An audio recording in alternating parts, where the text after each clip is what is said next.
Yeah, I think in the final third we were poor today. We made some, poor decisions. Didn't get enough men in the box at times. Our final cross, our final pass let us down. And we gifted Inverness a goal, which gave them something to hang on to. I think we had a good bit more possession than them, but it's fine and well having the possession. You've got to try and turn that into goal scoring opportunities, and unfortunately we didn't have that today. We didn't have that wee bit of culture and final ball.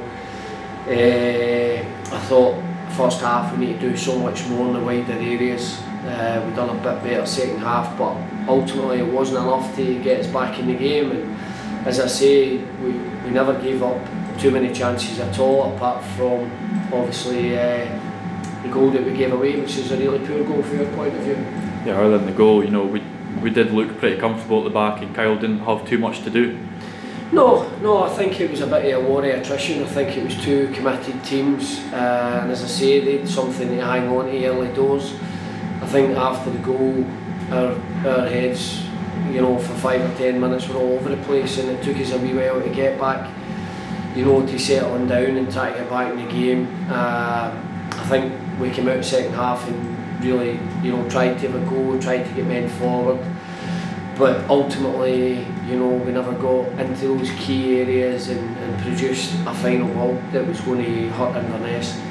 The way the wind was as well, we had to get the deliveries in with more pace, and there was too many times we floated the ball in, which allows the goalkeeper to come and get it. So that was a key frustration, but can't question the players' attitude.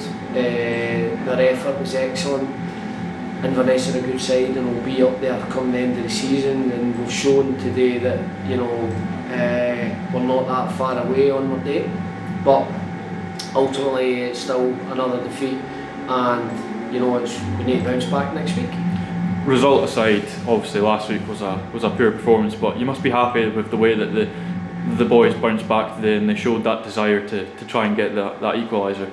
Yeah, without a shadow of a doubt, we know fine well that last week wasn't acceptable, and people are going to keep throwing their waste at us, and rightly so, until we do something about it. So it's up to us, next week to go and try and change that, and go and get a positive result away from home,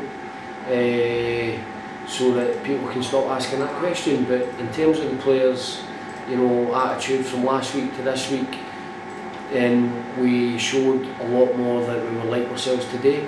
But again, it's not been enough, simply because in the final third we just didn't have a cutting edge. Kieran Dunn was subbed off at half time. Was that a shoulder injury? Yeah, a shoulder injury, and I was needing a wee bit more in that wider area. But yeah, Kieran's shoulder popped out again, and that's a couple of times it's happened this season. He's already had an operation on that shoulder previously, so we'll get him to go and see a specialist just to see why that keeps happening. And on to two big away games now. Ayr first up. How are you looking forward to that one? Yeah, well, it's the next game up, and you want to go and try and rectify the defeat today.